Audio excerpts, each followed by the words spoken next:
Our adventure in Tibet began with a breathtaking view from our room at the Shinding Hotel in Lhasa. After arriving late last night by train from Xining, exhaustion overtook us, and we collapsed into bed.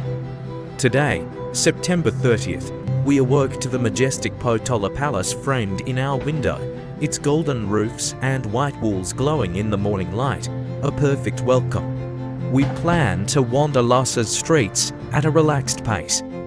After marveling at the Potala from our window, we asked the hotel desk for suggestions.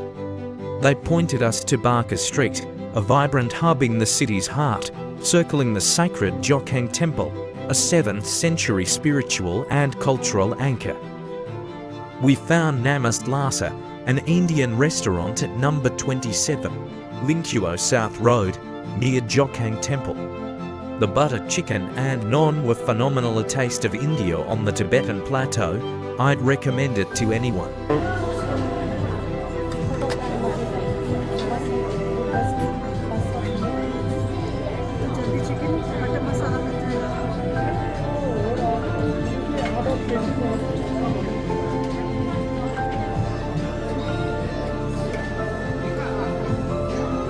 Refueled, we dove back into Barkhor's alleys and side streets before indulging into some nice-looking traditional Tibetan jewellery and artefacts.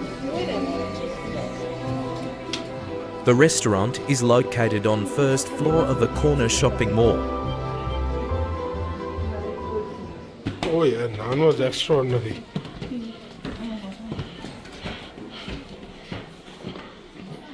I don't think so. This kind of naan even we can get in India. Must be a Muslim guy. This is a very interesting video.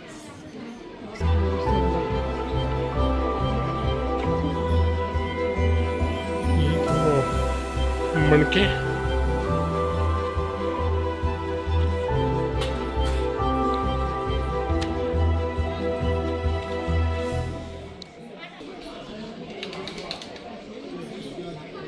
Is a Koran?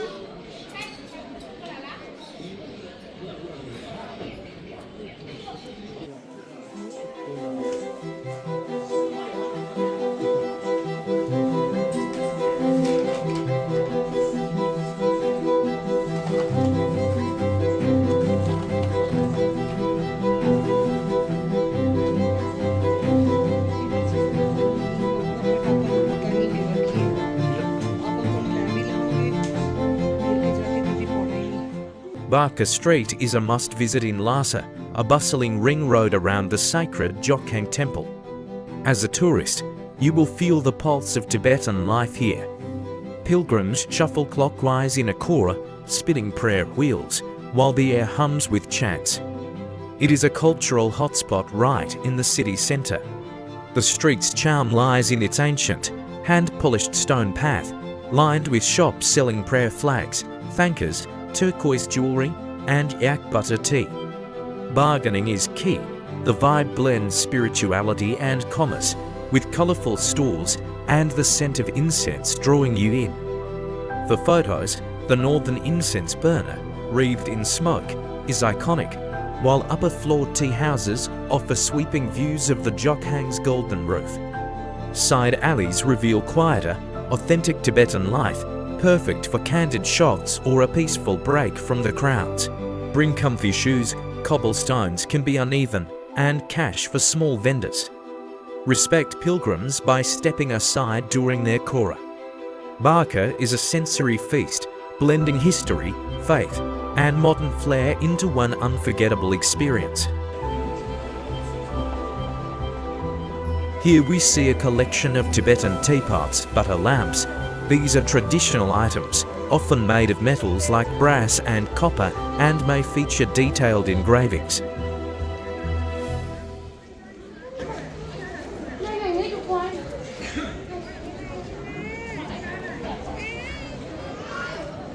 Standout spots includes Thangka Painting Department store for stunning thangkas and the National Tourism Handicraft stores at number 30, West Barkhor Street for a broad selection.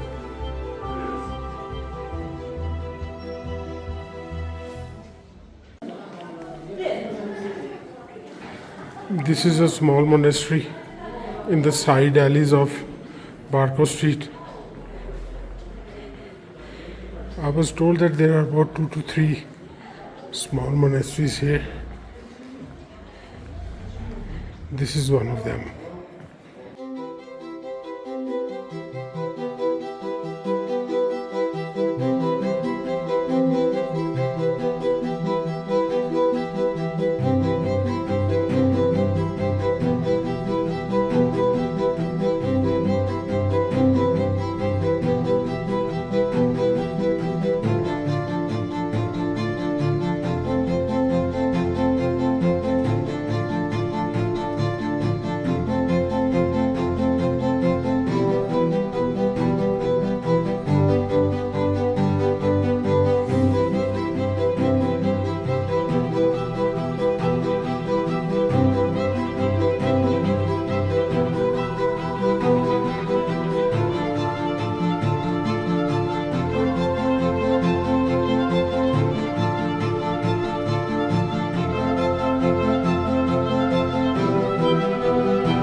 We then met an artist crafting mandala paintings, intricate Buddhist designs symbolizing the universe, made with colored sand or vibrant pigments and fine brushes.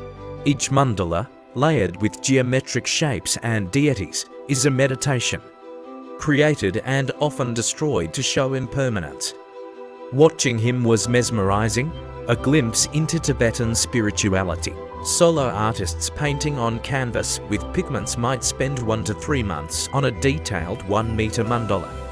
This includes sketching, layering colors, and adding fine details like deities, and up to 100 hours of meticulous work, depending on skill and intricacy. Simple mandalas, like those for teaching, can be done in 1 or 2 days with sand or paint. The process speeds up with experience, but precision remains key. Time reflects meditation as much as art creation is a spiritual act in Tibetan tradition.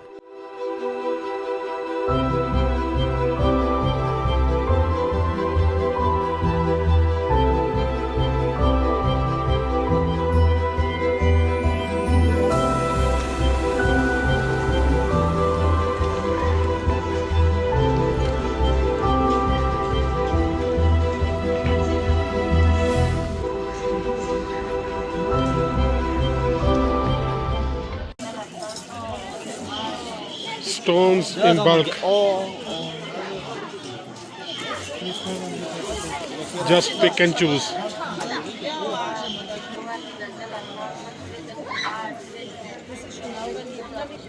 I swear I've never seen so many Chanel. Miu Miu. This is a typical local market. For a gem hunt, check stalls near the temple's east side. Vendors there specialize in traditional artifacts. Quality can vary from vendor to vendor, so inspect closely. The pendant that I just show you, the man was asking 600 RMB for it. And guess what? How much I paid for it. Although I may have paid a little more, but still I bought it for 50 RMB. Some will say still expensive, but from bargaining from 600 to 50 is quite a feat. I don't know, these local people have gotten so smart, mainly due to Western tourists, that they ask for exorbitant prices. As late evening falls over Barkhor Street, the energy shifts. The daytime pilgrim crowds thin slightly, and golden lights ignite the ancient stones, casting a warm, magical glow. The evenings are cold, so a jacket is wise. Prayer wheels spin under the amber hue, their shadows dancing on whitewashed walls. Stalls, now quiet, display prayer flags and thangkas lit by lanterns. The air carries a chill, mingled with the faint scent of yak butter lamps and incense from the temple. As evening fell, we returned to Barkhor, now glowing with golden lights. The warm glow lit the ancient stones and shop fronts, casting a magical spell. Pilgrims' murmurs mixed with the crowd's hum, blending timeless energy with life.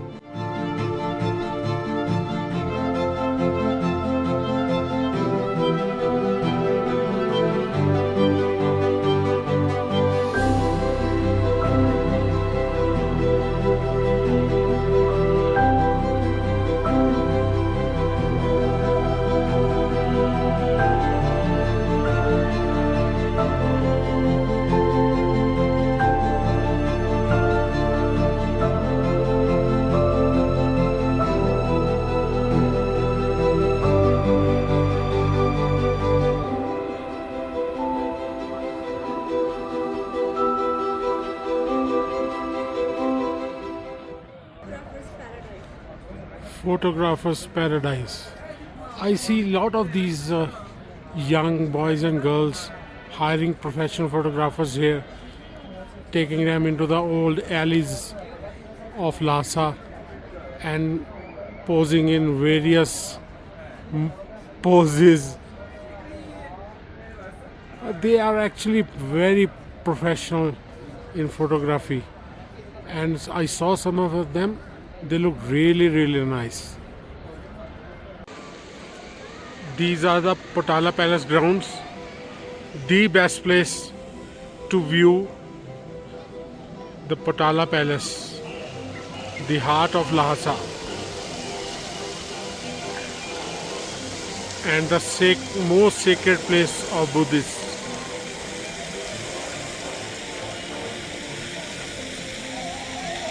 There is no better view of Potala Palace other than this place. It's free, doesn't cost anything.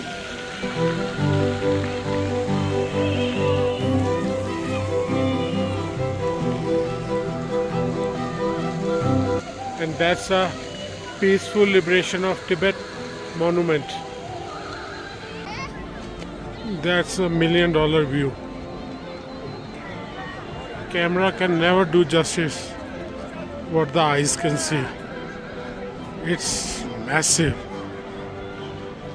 I think it's got more than 350 steps. Oh, how I'm gonna climb it. But I will.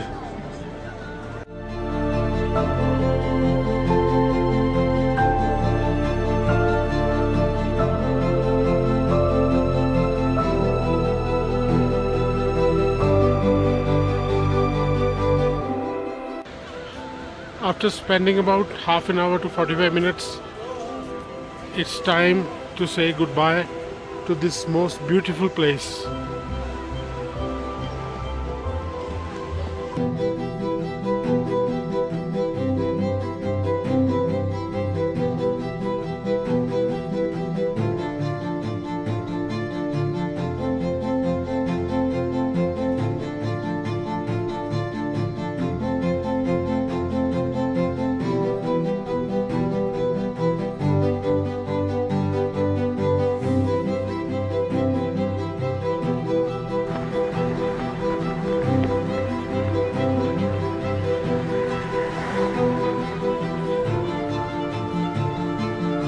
Exhausted but content, we returned to Xiangding Hotel, where the Potala Palace glowed against the night sky.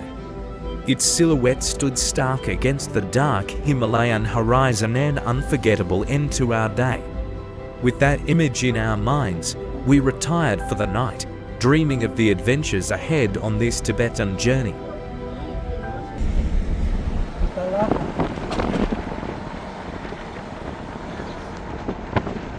Day 3 of our Lhasa tour dawned bright, and we are off to Norbulingka, a UNESCO World Heritage Site. After 2 days of acclimatizing, we are ready to explore this treasure garden.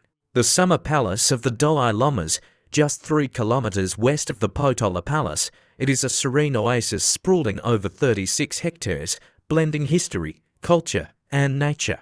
Built in 1755 by the 7th Dalai Lama, Norbulingka served as a seasonal retreat from the 1780s until 1959, when the 14th Dalai Lama fled to India. In 2001, it joined the Potala Palace's historic ensemble on UNESCO's list. It is a stunning example of Tibetan palace architecture, with palaces, gardens, and a zoo.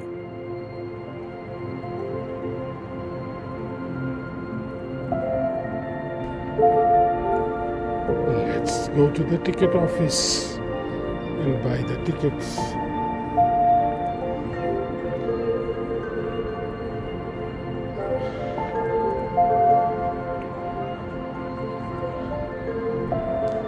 Let's go.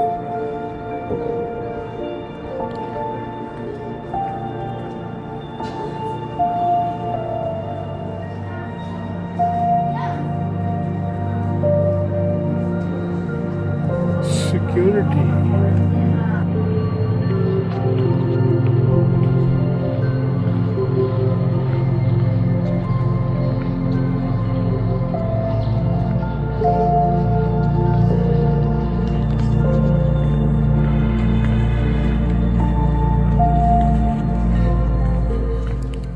We start at Tsokyil Phodrang, named for the 7th Dalai Lama, a 3-story palace with Buddha halls, bedrooms, and sanctuaries.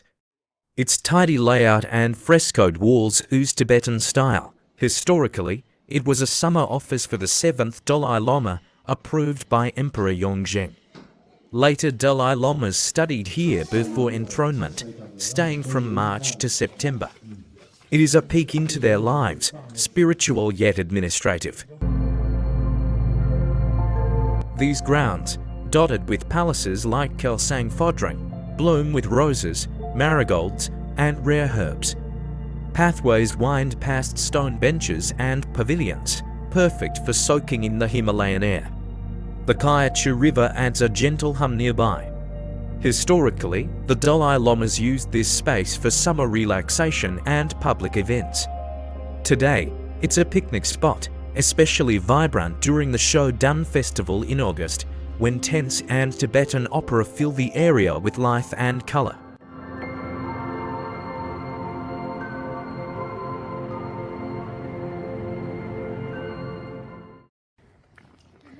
Oh, finally found the gate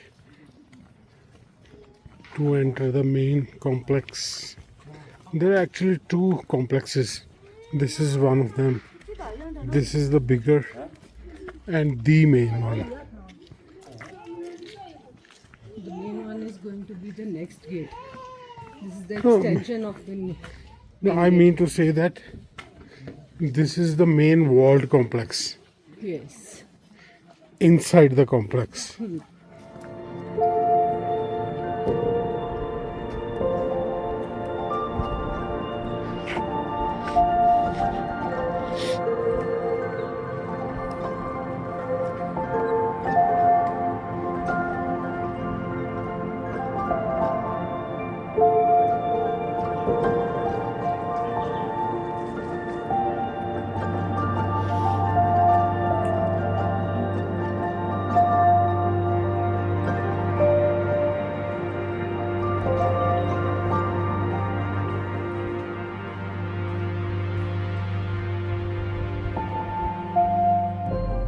Tsokyil Phodrang, often called the Lake Palace, is a stunning pavilion within Norbulingka.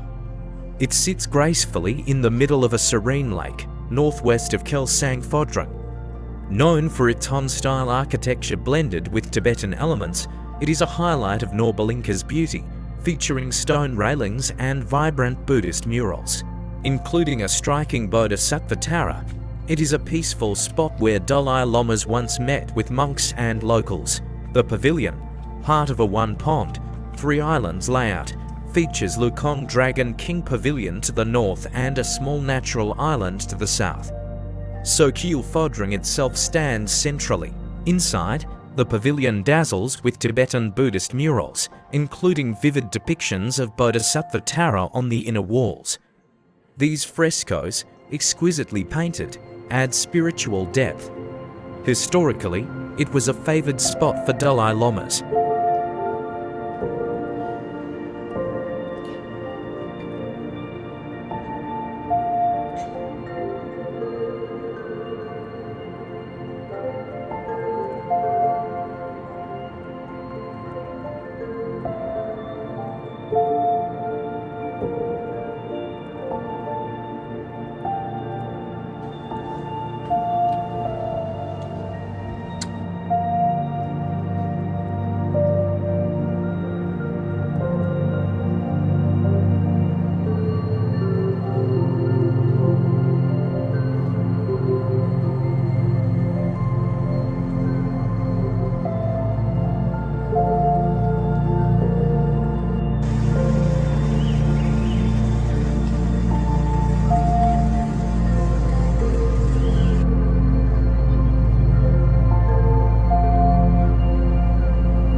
Tsokyil Phodrang was a hub for the 13th Dalai Lama, hosting meetings and rituals.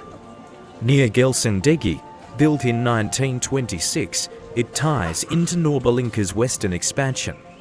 Its vivid frescoes survived the Cultural Revolution, thanks to restoration, preserving its historical weight.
Tsokyil Phodrang, the first structure in Norbulingka, marks the complex's origin in the 1740s, built for the 7th Dalai Lama, Kelsang Gyotso. It sits in the eastern sector of this UNESCO-listed treasure garden facing south. This two-story palace emerged from a site chosen for its healing springs, a wasteland turned royal retreat.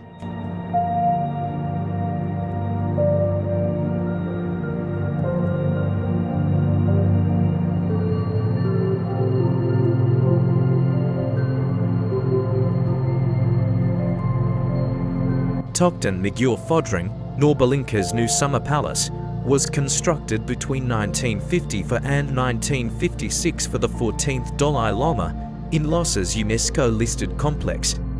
Located centrally, it is a modern addition to the 18th century gardens, completed just before his 1959 exile, blending Tibetan style with a fresh layout.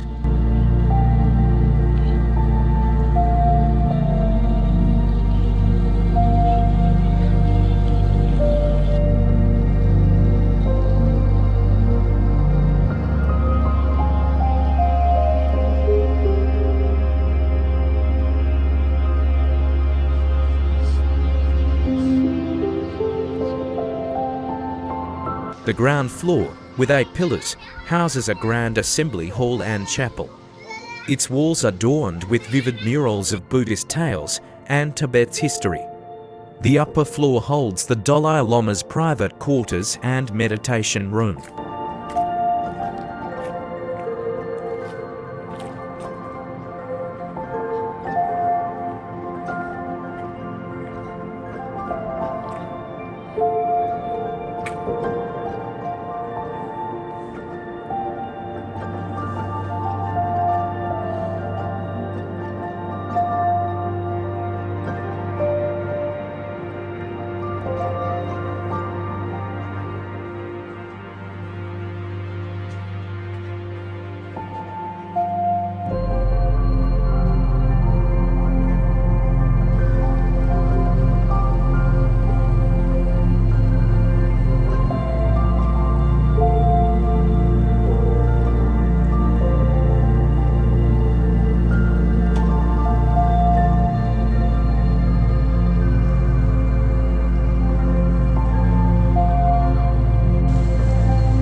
As our Norbulingka tour ends, this treasure garden leaves a lasting mark.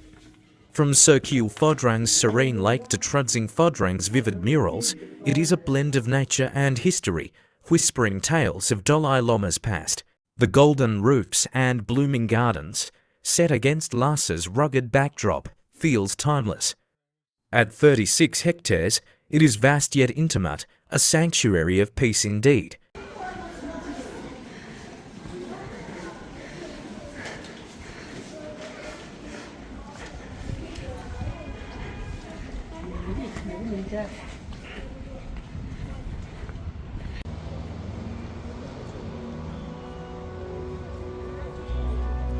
This is the east gate